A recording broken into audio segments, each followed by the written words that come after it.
चलिए खबरों की शुरुआत करेंगे बड़ी खबर के साथ, जहां नई दिल्ली में क्राइम ब्रांच का बड़ा एक्शन देखने को मिला। दरअसल सरकारी अस्पतालों की मुफ्त दवाएं बेचने वाला गैंग बेनकाब हो गया। करीब 70 लाख रुपए की दवाएं बरामद की गई हैं। एंटीबायोटिक और क्रिटिकल केयर इंजेक्शन भी शामिल है। दिल्ली पुलिस ने 5 आरोपियों को गिरफ्तार किया है। डीडीओ अस्पताल का फार्मासिस्ट भी इसमें शामिल बताया जा रहा है। बाजार में बेची जा रही थी मरीजों की मुफ्त दवाएं। सप्लाई नेटवर्क और अन्य आरोपियों की तलाश भी जारी है। तो बड़ी खबर आपको बता दें, जहां नई दिल्ली में क्राइम ब्रांच का ये बड़ा एक्शन देखने को मिला। दरअसल सरकारी अस्पतालों की मुफ्त दवाएं बेचने वाला गैंग बेनकाब हो गया है। करीब 70 लाख रुपए की दवाएं बरामद की गई हैं और इस दौरान एंटीबायोटिक और क्रिटिकल केयर इंजेक्शन भी इसमें शामिल है। जो दवाएं बरामद हुई हैं उसमें क्राइम ब्रांच का बड़ा एक्शन। दरअसल कुछ दवाओं को बरामद किया गया है। 70 लाख रुपए की दवाएं बरामद की गई हैं।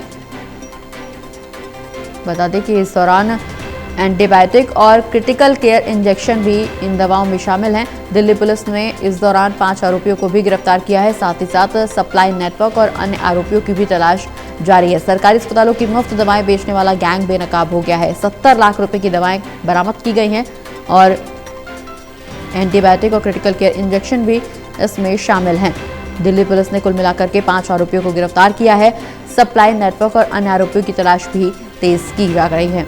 सरकारी अस्पतालों की मुफ्त दवाएं बेचने वाला गैंग बेनकाब हो गया है। बड़ा एक्शन ये दिल्ली में देखने को मिला है। ज्यादा जानकारी के लिए सहयोगी विशाल हमारे साथ ज्यादा जानकारी के लिए जुड़े हुए हैं। विशाल, दिल्ली पुलिस ने 5 आरोपियों को गिरफ्तार किया है। दिल्ली पुलिस का बड़ा एक्शन क्राइम ब्रांच का, जहां सप्लाई नेटवर्क और अन्य आरोपियों की तलाश भी की जा रही है। लेकिन इस दौरान खास बात यह कि सरकारी अस्पतालों की जो मुफ्त दवाएं मिलती हैं वो बेचने वाले गैंग का भंडाफोड़ हुआ है। करीब 70 लाख रुपए की दवाइयां भी बरामद की गई हैं।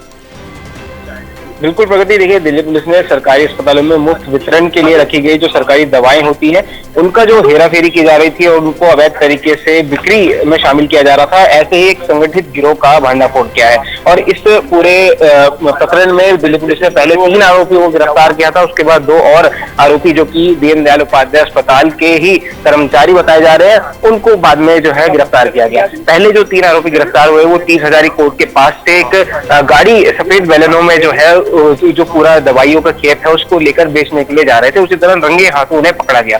और क्योंकि इन दवाइयों पर साफ तौर पर लिखा होता है कि not for sale, government supply only, तो इसी को बात से अंदेशा लगाया गया कि इतनी भारी मात्रा में दवाइयां जो है लेकर कहाँ जाया जा रहा। तो उसके बाद से पूछताछ हुई तो ये पता लगा कि दीनदयाल उपाध्याय अस्पताल के 2 कर्मचारी, जिसमें से एक फार्मासिस्ट है जो कि पूरी तरह से दवाइयों की देखरेख करता है, वो भी इस पूरे प्रकरण में शामिल है। और अब दिल्ली पुलिस ने ऐसी कुल लगभग हम कह सकते हैं 70 लाख रुपए की दवाइयां बरामद की है।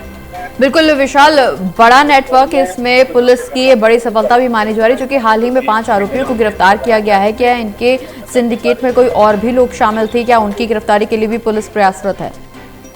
बिल्कुल, देखिए क्योंकि इतना बड़ा ये गिरोह चल रहा है और 70 लाख की दवाइयां इसे एक सरकारी अस्पताल से अवैध तरीके से बाहर लेकर बेचे जाने में जाहिर तौर पर ये अंदेशा लगाया जा रहा है कि इसमें और भी लोग शामिल हो सकते हैं। तो इसलिए अभी 5 लोगों की जो गिरफ्तारी हुई है उनसे पूछताछ की जा रही है। और जैसे जैसे पूछताछ आगे बढ़ेगी, जांच आगे बढ़ेगी, तो उम्मीद है कि और भी लोग जो है इस पूरे प्रकरण में जो शामिल होंगे उनको भी जल्द से जल्द गिरफ्तार किया जाए। चलिए, बहुत बहुत शुक्रिया विशाल, ये तमाम जानकारी दर्शकों तक पहुंचाने के लिए। बढ़ते आगे।